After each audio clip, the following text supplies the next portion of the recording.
सकता है।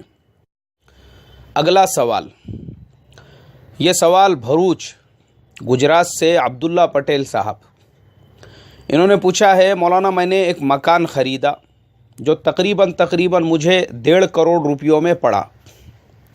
जिस वक्त में मैं मकान ख़रीद रहा था, मेरे वालिद साहब ने उन्होंने मुझे 25 लाख रुपये का ताआवुन किया। उन्होंने कहा कि बेटा हम लोग तेरे साथ में रहते हैं, इसलिए ये मेरी तरफ से 25 लाख रुपये रख ले।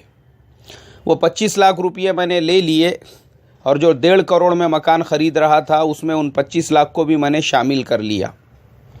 उसके बाद वालिदैन तो मेरे साथ में ही रहते हैं, फिर मेरे एक छोटे भाई है, उनके निकाह का मसला आया कि निकाह होने के बाद में उनके लिए मकान के अंदर एक कमरा बनाया जाए। तो फिर वो कमरा बनाने की जब ज़रूरत दरपेश आई तो मैंने उसके अंदर तकरीबन एक और 5-6 लाख रुपये ख़र्च किए। उस वक्त भी वालिद साहब ने मुझे 2 लाख रुपये दिए। मैंने वालिद साहब से कहा भी कि अब्बा आपने मुझे इससे पहले भी 25 लाख रुपये दिए थे, ये 2 लाख रुपये भी आप दे रहे हैं, मैं आपके पैसे आपको लौटा देता हूँ। वालिद साहब ने कहा, बेटा हम लोग तुम्हारे साथ में ही रहते हैं, साथ में खाते पीते हैं, तो फिर हम तुम्हारा ताआवुन कैसे नहीं कर सकते, हमारी भी जिम्मेदारी बनती है, ये रख ले तू, मेरी तरफ से तेरे लिए है।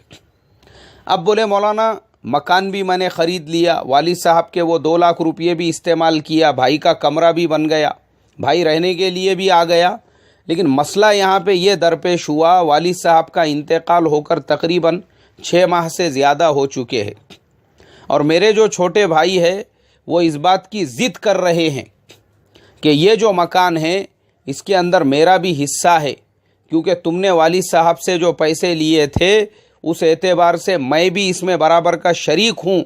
अब आप मुझे बताइए मकान में भाई का हिस्सा रहेगा या नहीं रहेगा, इसलिए कि भाई बहुत सारी जगह पे जा कर फतवे लेकर आ रहा है और वो हमारे रिश्तेदारों को गुमराह कर रहा है। तो ऐसी सूरत में हमने क्या करना चाहिए? भाई हमारे अब्दुल्ला भाई, सबसे पहले तो मैं आपसे माज़रत चाहता हूँ, अपने मसरूफियात की वजह से तकरीबन 1 माह हो चुका है आपका सवाल पेंडिंग में और मैं जवाब नहीं दे सका। आपने मुझे फ़ोन पर भी जो सारे डिटेल सारी तफासिल बतलाई थी, लेकिन अभी मैं करूं क्या? ये छुट्टी का भी जो दिन मुझे मिलता है, ये मेरा पूरा दिन इस्लाह मुआशरा के कामों में, मसाइल और उनके हवाले तलाश करने में, मेरे अपने पर्सनल कई काम कई तकाज़े वो कई महीनों से ऐसे पेंडिंग पड़े हुए हैं, लेकिन छुट्टी के दिन भी मुझे अपने ज़ाती काम और ज़ाती तकाज़े पूरे करने के लिए फ़ुर्सत और वक्त नहीं मिल रहा है। इसीलिए आपका सवाल भी इतने दिनों से पेंडिंग में था और मैंने बहुत सारी जगहों पर बहुत सारी किताबों में आपके सेम टू सेम जवाब को तलाश किया। मुझे किताबों में तो कहीं नहीं मिला, लेकिन दारुल उलूम देवबंद की वेबसाइट के ऊपर सेम टू सेम जो आपने सवाल पूछा वैसा ही एक जवाब मुझे मिल गया है।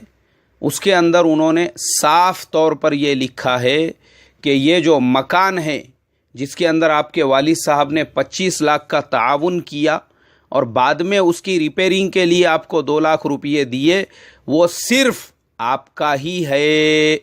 उसमें भाई साहब का किसी भी एतबार से मीरास का कोई हक और हिस्सा नहीं बनता है, इसलिए कि मकान आप ख़रीद रहे थे। वालिद साहब ने आपको जो पैसे दिए वो ये बोल कर दिए कि बेटा हम लोग भी आपके साथ में रहते हैं, हमारी भी जिम्मेदारी बनती है तुम्हारा ताआवुन करना। तो वालिद साहब ने जो 25 लाख आपको दिए वो बतौर हिबा के दिए, ना कि बतौर कर्ज़ के। इसी तरीक़े से रिपेयरिंग के लिए भी जो 2 लाख रुपये दिए वो अपनी तरफ से दिए। जैसा आपने मसला पूछा है, अगर आपका मसला वैसा ही है तो फिर इस सूरत में आपके भाई साहब का उसमें कोई भी हिस्सा नहीं बनता है। उन भाई साहब ने इस बात से थोड़ा सा परहेज़ करना चाहिए कि वो आपके ताल्लुक़ से लोगों को गुमराह करे या आपके ताल्लुक़ से लोगों को बदगुमान करे और ज़बरदस्ती जो आपके अपने कमाई का मकान है उसके अंदर इंटरफेयर करे اور اس کے اندر حصے دار بننے کی کوشش اور فکر کرے. اللہ تعالیٰ مجھے آپ کو عمل کی توفیق عطا فرمائے.